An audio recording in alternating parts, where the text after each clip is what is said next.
Hey folks, today I want to talk about why Malaysians are trapped in the biggest wealth killer. So in today's video, it will be split into two components. Number one, I will talk about what is this wealth killer is. Number two, I will explain why Malaysians are trapped in it. So first, let's zoom in into the heart of our everyday expenses. The top three categories are housing, transportation, and food expenses. You can save a lot of money by cutting major categories like housing, transportation, and food.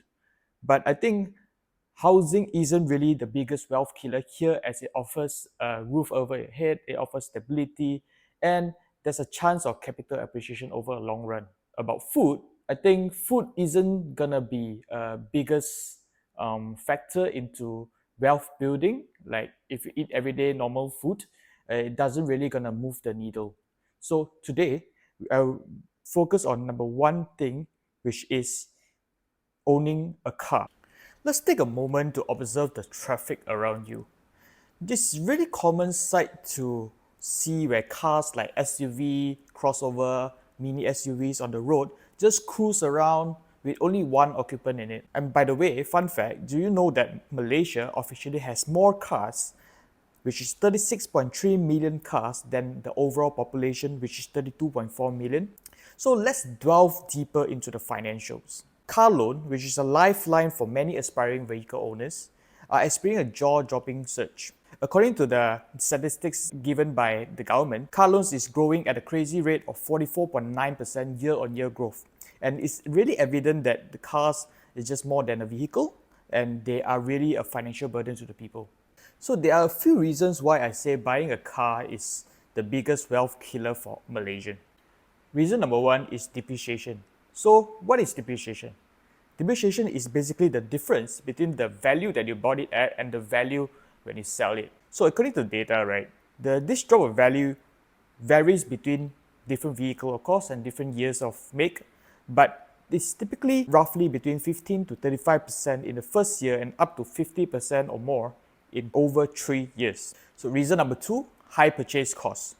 In a country where the median monthly wage hovers around 2,600 ringgit, splurging a sizable chunk of your hard-earned income on a car payment can throw a serious wrench into your wealth-building aspiration. Taking our national king of the road, Perodom Myvi, for example, imagine that you are earning 3,000 ringgit, spending a monthly payment of 777 ringgit per month, which is roughly 26% of your gross income on the car, will only kill your wealth building journey. This excludes hidden costs like parking fees, insurances, road taxes, maintenance, which could cost a lot more per month for you. Reason number three is the illusion of low interest rate.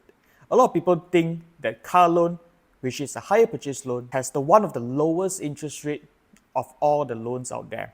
This is simply not true. When you are browsing for a purchase of a car or looking at the bank website, they typically quote a profit rate or a flat interest rate of 3%.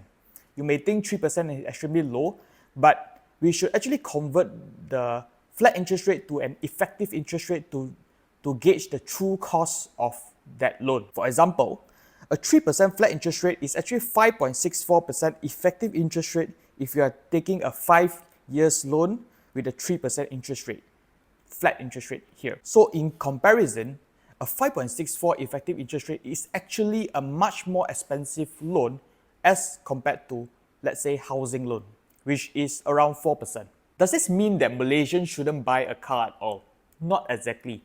It's because we have really no choice. Malaysians find themselves in the kind of a pickle where there's poor public transport infrastructure and poor last mile connectivity, and many of the stations are not even walking distance, where you will actually need to drive to the MRT, which actually defeats the whole purpose of public transport. The second reason is also the vicious cycle of car dependence. As more Malaysians opt for car ownership, the government responds by building more roads, which encourages more cars. This only worsens the problem, and the increased road capacity actually leads to more cars on the road. While MRT and LRT may seem like a viable option against driving, the reality is often far from ideal. Lengthy commute time, compounded by crowded trains. Sometimes it is really just faster driving to that location than taking public transport. Let's not overlook the policies done by our politicians as well, particularly Dr. Mahathir. While initiatives like Proton were intended to bolster the Malaysian automotive industry, it really encourages a car-centric culture in Malaysia. On top of that, there's crazy amount of tax slapped on imported cars just to protect our Proton in Malaysia.